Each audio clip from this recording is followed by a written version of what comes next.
Şuraya resim var. Annem bana ilgi almadı. Orası yanlış şuraya. Annem bir oraya geldi. Buraya değil.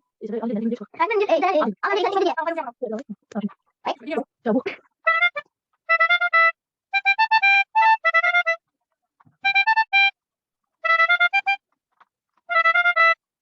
Evet, şuraya güzel. Ama ben de yapalım değil mi?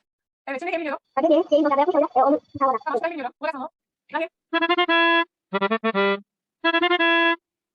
Öyle yapma. Şöyle yap. Miden zaman gibi bana soruyor. Sana soruyor. Bana soruyor. Bak şimdi. Miye bas. Miye bas. Yap. Yap. Fa'ya bas. Yana bas. Bas. Yana bas. Bugün sonra bir. Başla.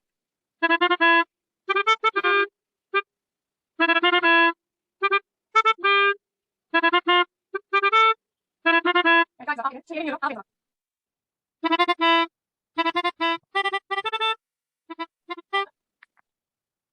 Mimi baba mi. Hadi ya. Söylüyor ya mimi baba mi. Öyle bak.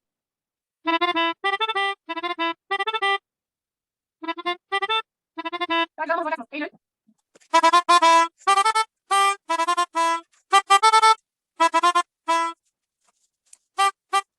Başla.